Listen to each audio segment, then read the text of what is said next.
कहानी की शुरुआत एक जबरदस्त जंग से होती है। रैगनार अपने दुश्मनों से घिरा हुआ है। उसके साथ सिर्फ उसका भाई रोलो बचा है। चारों तरफ लाशें पड़ी हैं, हवा में खून की गंध है, लेकिन दोनों हार मानने वालों में से नहीं है। अकेले दो इंसान इतने सारे दुश्मनों को काट गिराते हैं कि मैदान कुछ ही देर में शांत हो जाता है। जंग खत्म होते ही रैगनार को अजीब सी चीजें दिखने लगती हैं। काले कौवे आसमान में मंडराते हैं और उसे ऐसा महसूस होता है जैसे कोई साया मरती हुई आत्माओं को अपने साथ ले जा रहा हो। रैगनार इसे एक इशारा समझता है, जैसे किस्मत उसे किसी बड़े रास्ते की तरफ धकेल रही हो। कुछ दिन बाद हम उसके घर की दुनिया देखते हैं। उसकी पत्नी लगड़था अपनी बेटी के साथ नदी किनारे मछलियां पकड़ रही है। उधर रैगनार अपने बेटे ब्योर्न को हथियार पकड़ना और लड़ाई की बुनियाद सिखा रहा है। शाम ढलते ढलते जब लगड़था वापस आती है तो रैगनार उसे बताता है कि अब उसका बेटा एक खास रस्म के लिए तैयार है। लगड़था चाहती है कि ये सब अगले साल हो, लेकिन रैगनार का मानना है कि सही वक्त आ चुका है और किस्मत को टालना ठीक नहीं। रात को रैगनार अपनी पत्नी को भरोसा दिलाता है कि वो अपने बेटे का पूरा ख्याल रखेगा। अगली सुबह वो ब्योर्न को साथ लेकर निकल पड़ता है। रास्ते में बेटा मासूमियत से पूछता है कि उस रस्म में क्या होगा। रैगनार उसे बताता है कि वहाँ कुछ अपराधियों को सजा दी जाएगी और फिर आने वाले समय की योजनाएं बनाई जाएंगी। यहीं पर रैगनार की सोच सामने आती है। बाकी लोग हमेशा अपने जहाजों को पूरब की तरफ ले जाते हैं, लेकिन रैगनार की नजरें पश्चिम पर टिकी हैं। वो उन अनजानी जमीनों के बारे में जानना चाहता है, वहाँ के लोगों को समझना चाहता है, क्योंकि उसे लगता है कि वहीं असली सोना,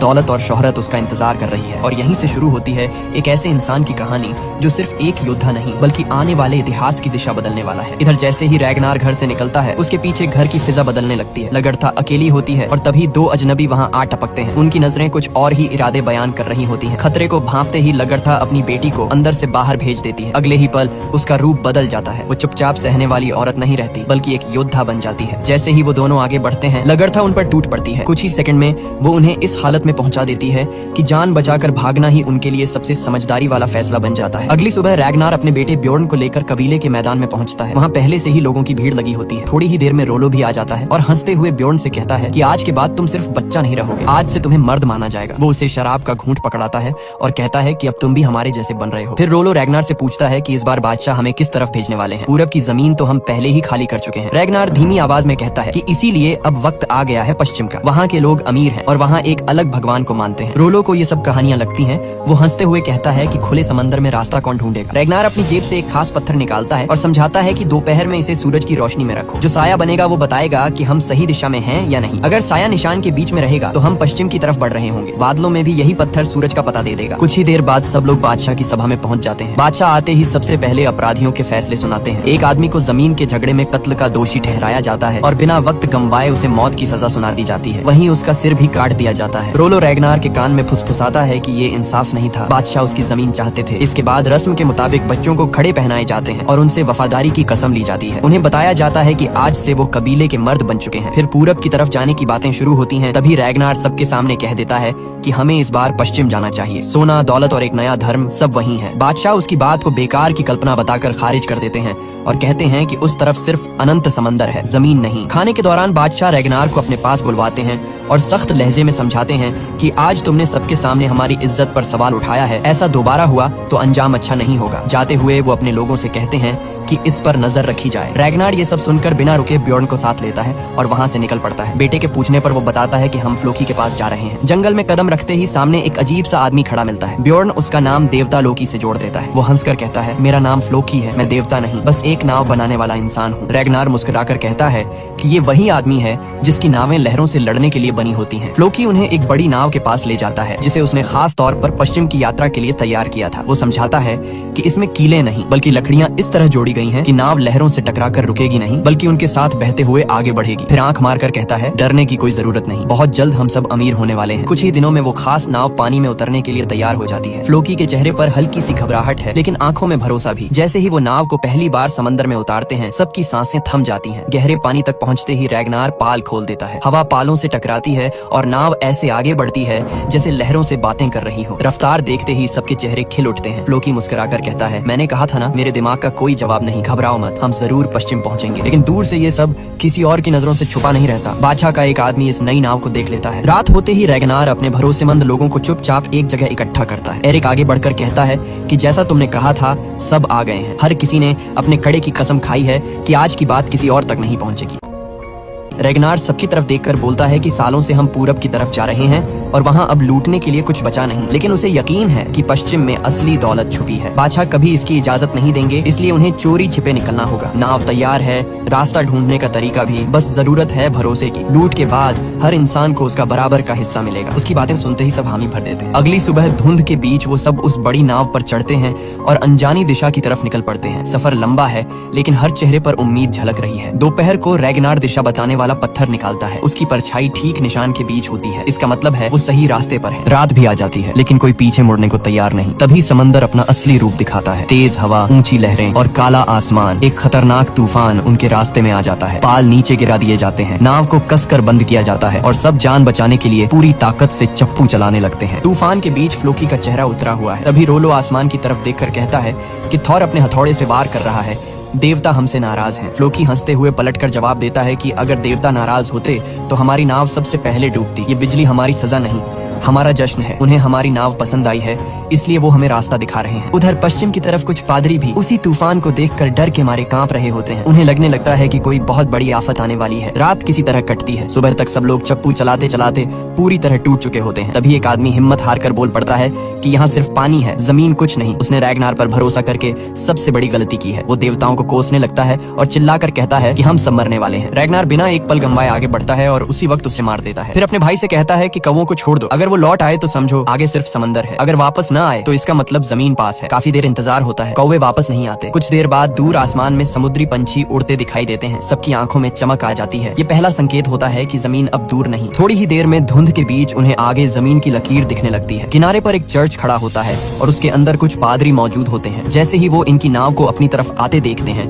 फौरन खतरे की घंटी बजा दी जाती है। रेगनार सबसे पहले जमीन पर उतरता है और अपने लोगों से कहता है कि कोई अलग नहीं होगा और कोई अपनी जान बेकार में नहीं गंवाएगा। वो आगे बढ़ते हैं और सीधे चर्च तक पहुंच जाते हैं। भारी दरवाजे पर पहला वार पड़ता है, लकड़ी टूटने लगती है। जैसे ही दरवाजा गिरता है, अंदर अजीब सी खामोशी छा जाती है। बस एक कमरे से धीमी आवाजें आ रही होती हैं, जहाँ कुछ पादरी डरे हुए दिल से प्रार्थना कर रहे होते हैं। जैसे ही ये लोग अंदर घुसते हैं, सामने पादरी होते हैं और उनके हाथों में कोई हथियार नहीं। लेकिन अब किसी के दिल में रहम नहीं बचा होता। एक पल में जगह कत्लगाह बन जाती है। हर तरफ चीखें, खून और दहशत फैल जाती है। जो पादरी छिपने की कोशिश करते हैं, उन्हें भी ढूंढ ढूंढ कर बाहर निकाला जाता है और बेरहमी से मार दिया जाता है। इस वक्त उन पर इंसान नहीं, दरिंदों की तरह हैवानियत सवार होती है। इसी बीच रेगनार की नजर उस जगह पर पड़े सोने और चांदी पर जाती है। वो हैरान रह जाता है कि इतना खजाना बिना किसी पहरे के कैसे रखा जा सकता है। तभी उसे एक पादरी छिपा हुआ मिल जाता है। डर से कांपता हुआ वो उनसे अपनी जान की भीख मांगता है और कहता है कि तुम्हारे देवताओं की कसम, मुझे मत मारो। रेगनार चौंक जाता है और पूछता है कि तुम्हें हमारे देवताओं के बारे में कैसे पता। पादरी बताता है कि वो लोग अपने धर्म का प्रचार करने दूर दूर तक जाते हैं। तभी रोलो भी वहाँ पहुँचता है और चारों तरफ देखकर कहता है कि ये जगह बड़ी अजीब है, कहीं कोई औरत नहीं, बस यही लोग हैं। फिर वो रेगनार से पूछता है कि इसे जिंदा क्यों छोड़ा है, इसे भी मार देना चाहिए। लेकिन रेगनार मना कर देता है। वो कहता है कि इसे साथ ले जाएंगे और गुलाम की तरह बेचेंगे। इसके बाद वो लोग चर्च का सारा खजाना समेट लेते हैं और जाते जाते उस जगह को आग के हवाले कर देते हैं। लपटें आसमान तक उठती हैं। फिर सब अपनी बड़ी नाव में सवार होकर घर की तरफ रवाना हो जाते हैं। वो पादरी भी जंजीरों में उनके साथ होता है। लंबा और थकाने वाला सफर खत्म होता है। रेगनार अपने मकसद में कामयाब हो चुका होता है। उसकी आंखों में अब सपने नहीं,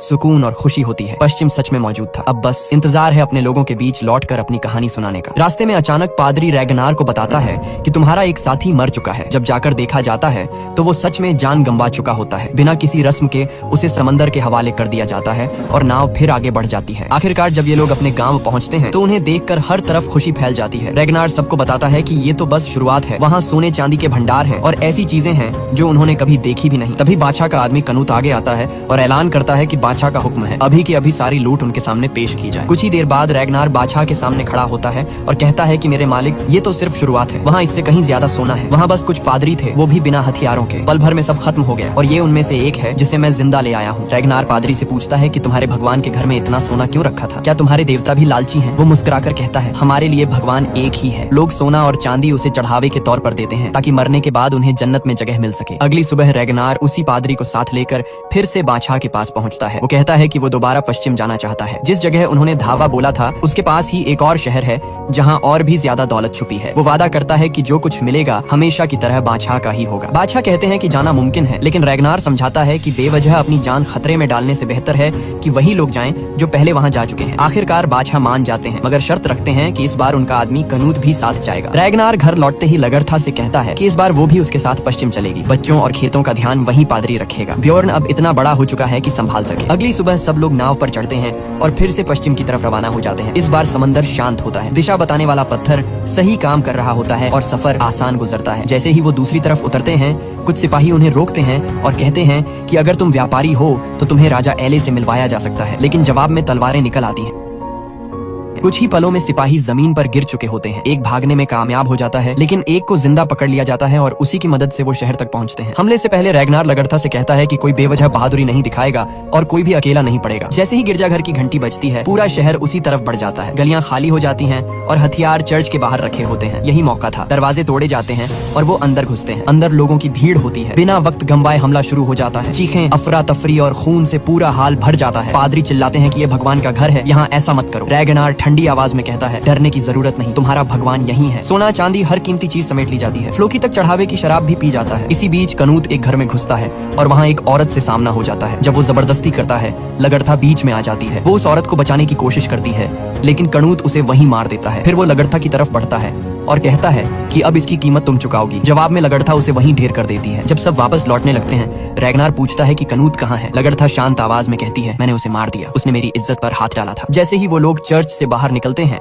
सामने पहले से खड़े सिपाही उन पर टूट पड़ते हैं। इस बार दुश्मन की तादाद कहीं ज्यादा होती है, लेकिन रैगनार का हर आदमी कई कई सिपाहियों पर भारी पड़ता है। तलवारें चलती हैं, ढालें टूटती हैं और कुछ ही पलों में मैदान फिर से खून से भर जाता है। रैगनार के साथी ऐसे लड़ रहे होते हैं जैसे उन पर कोई वहशत सवार हो। आम सिपाही उनके सामने टिक ही नहीं पाते। हालात इतने डरावने हो जाते हैं कि उनका सेनापति खुद जान बचाकर भाग निकलता है। इस जंग में रैगनार के भी कुछ आदमी मारे जाते हैं, लेकिन जीत उसी की होती है। उधर जब भागा हुआ सेनापति अपने राजा के सामने पहुंचता है तो राजा गुस्से से पूछता है कि पीठ दिखाकर क्यों भागे। सेनापति कांपती आवाज में कहता है कि वो लुटेरे कम और शैतान ज्यादा लग रहे थे। उसने जिंदगी में ऐसे पागल और खूंखार योद्धा नहीं देखे। उनके चेहरों पर डर नाम की कोई चीज ही नहीं थी। कुछ वक्त बाद रैगनार पहले से भी ज्यादा खजाने के साथ अपने गांव लौट आता है। इस बार राजा खुद उनका स्वागत करता है और सफर की कहानी सुनता है। रैगनार बताता है कि बड़ी फौज से टक्कर हुई थी, लेकिन जीत उनकी ही रही। राजा उसके कारनामे सुनकर कहता है कि तुमने साबित कर दिया है कि तुम एक बड़े योद्धा हो, इसलिए इस बार की लूट का बड़ा हिस्सा तुम्हें दिया जाएगा। फिर वो पूछता है कि कनूत कहाँ है। रैगनार बिना झिझक कहता है कि मैंने उसे मार दिया। राजा चौंक कर वजह पूछता है। रैगनार साफ कह देता है कि उसने मेरी पत्नी की इज्जत पर हाथ डाला था। राजा ठंडी मुस्कान के साथ कहता है, अच्छी कहानी है, इसे गिरफ्तार करो। सिपाही आगे बढ़ते हैं और रैगनार को पकड़ कर ले जाते हैं। इसके बाद राजा रोलो को अपने पास बुलाता है। वो उससे कहता है कि तुम्हारा भाई काबिल जरूर है, लेकिन हर बार सारी वाहवाही वही ले जाता है। अगर तुम साथ न होते तो वो यहाँ तक भी नहीं पहुँचता। उसने तुम्हारा हक छीना है। फिर राजा उसे एक सौदा देता है। कहता है कि तुम्हारे भाई का खेल अब खत्म होने वाला है, लेकिन अगर तुम चाहो तो उसकी जगह तुम ले सकते हो। मेरी वफादारी निभाओ, मेरी बेटी से मिलो, मैं तुम्हारी शादी उससे करवा सकता हूँ। हमारे कोई बेटे नहीं है, इसीलिए मेरे बाद सब कुछ उसी को मिलेगा जो मेरी बेटी से शादी करेगा। शर्त बस इतनी है कि कल तुम रैगनार के खिलाफ गवाही दोगे। अगले दिन सबके सामने फैसला सुनाने का वक्त आता है। रैगनार को राजा और लोगों के बीच लाया जाता है। राजा ऐलान करता है कि आज हमारे सामने एक कातिल खड़ा है जिसने मेरे आदमी कनूत को मारा है। रैगनार खुद खड़ा होकर कहता है कि हाँ, मैंने उसे मारा था, लेकिन इसलिए क्योंकि उसने मेरी पत्नी की इज्जत पर हाथ डाला था। वो लोगों से पूछता है कि अगर किसी की बीवी के साथ ऐसा हो तो क्या तुम वही नहीं करोगे। राजा उसकी बात काटते हुए कहता है कि ये झूठी कहानियां बंद करो, मेरे पास एक गवाह है जिसने सब कुछ अपनी आंखों से देखा है। तभी रोलो को आगे लाया जाता है। राजा उससे पूछता है कि क्या ये सच नहीं कि रैगनार ने बेवजह कनूत को मारा। रोलो सबकी तरफ देखकर कहता है कि ये सच है कि रैगनार ने कनूत को मारा था, लेकिन ये भी सच है कि कनूत ने उसकी पत्नी की इज्जत पर हाथ डाला था। रैगनार ने उसे मारकर सही किया, वो किसी भी कानून का गुनहगार नहीं है। रैगनार तुरंत चिल्लाकर कहता है कि दरवाजे खोलो। जैसे ही उसे आजाद किया जाता है, वो रोलो के पास जाता है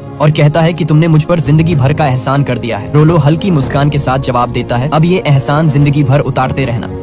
उधर राजा अपने भविष्य की परछाई देखने के लिए एक नजूमी के पास पहुंचता है। नजूमी उसे डरावनी बातें बताता है। कहता है कि बहुत जल्द खून खराबा होने वाला है, चारों तरफ लाशें बिखरी होंगी। रैगनार देवताओं से पूछकर तुम्हारी मौत का रास्ता ढूंढ रहा है, क्योंकि वो तुम्हें हटाकर खुद राजा बनना चाहता है। अगले दिन रैगनार को इस साजिश की भनक तक नहीं होती। वो पादरी से वालहल्ला के बारे में बात करता है और बताता है कि जो योद्धा जंग में मरते हैं उन्हें ऑडिन सीधे वालहल्ला ले जाते हैं, वहीं उनका स्वर्ग होता है। इसके बाद रैगनार शिकार के लिए जंगल निकल जाता है। इधर ब्योर्न देखता है कि राजा के आदमी गांव में घुस चुके हैं। वो जान बचाने के लिए भागता है, लेकिन सिपाही बिना रहम किए लोगों पर टूट पड़ते हैं। हर तरफ कत्लेआम शुरू हो जाता है। शोर सुनकर लगड़था समझ जाती है कि हमला हो चुका है। वो अपने बच्चों को एक जगह इकट्ठा करती है, जबकि बाहर राजा के आदमी गांव को खून में डुबो रहे होते हैं। जब चीखें रैगनार के कानों तक पहुंचती हैं, वो सब कुछ छोड़कर घर की तरफ दौड़ पड़ता है। सामने का मंजर देखकर उसका खून खौल उठता है।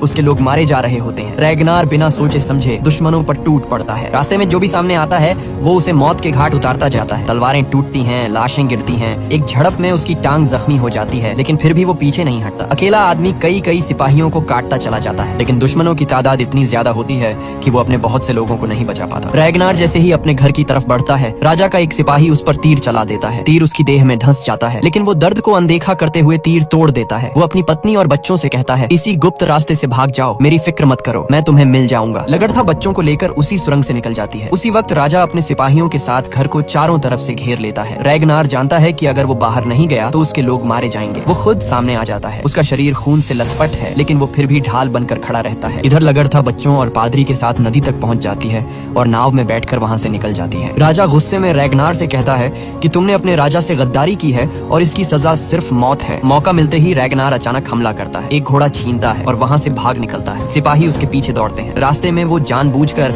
एक मोड़ पर घोड़ा छोड़ देता है और खुद झाड़ियों में छिप जाता है, लेकिन सिपाही उसकी चाल समझ जाते हैं और फिर से उसका पीछा शुरू कर देते हैं। रैगनार पहाड़ों की तरफ भागता है। जब वो नदी के किनारे पहुंचता है, नीचे लगड़था नाव में इंतजार कर रही होती है। थकान और खून बहने की वजह से रैगनार पानी में गिर जाता है और डूबने लगता है। पादरी बिना सोचे समझे नदी में कूदता है और किसी तरह उसे बाहर निकाल लेता है। सब लोग नाव में चढ़ते हैं और वहाँ से निकल जाते हैं। कुछ देर बाद राजा के सिपाही वहाँ पहुँचते हैं और खबर देते हैं कि रैगनार बच निकला है। उसी दौरान स्वीटलैंड का राजा ब्योर्नी वहाँ आता है। राजा ऐलान करता है कि वो अपनी बेटी की शादी ब्योर्नी से करेगा। ये सुनकर उसकी पत्नी और बेटी दोनों अंदर से टूट जाती हैं। इधर लगड़था फ्लोकी को बुलाती है। फ्लोकी रैगनार को अपने घर ले जाता है। कहता है बहुत खून बह चुका है, जख्म को जलाकर बंद करना होगा। लगड़था खुद हाथ में चाकू लेती है और कांपते हाथों से रैगनार के जख्म सील कर देती है। उधर राजा की पत्नी उसे रोकती है, कहती है वो तुमसे कहीं ज्यादा बूढ़ा और बेरहम है। राजा जवाब देता है वो ताकतवर है, इस रिश्ते से हमारा राज्य और मजबूत होगा। हमारे बेटे मारे जा चुके हैं, दुश्मनों ने उनके कट्टे सिर हमारे पैरों में रखे थे, वो जख्म आज भी जिंदा है। ऐसे दिन देखने के बाद एक बूढ़े से शादी भी बुरी नहीं लगती। समय गुजरता है, सर्दियाँ आ जाती हैं। एक दिन रैगनार का दोस्त टॉर्स्टन वहाँ पहुँचता है। वो बताता है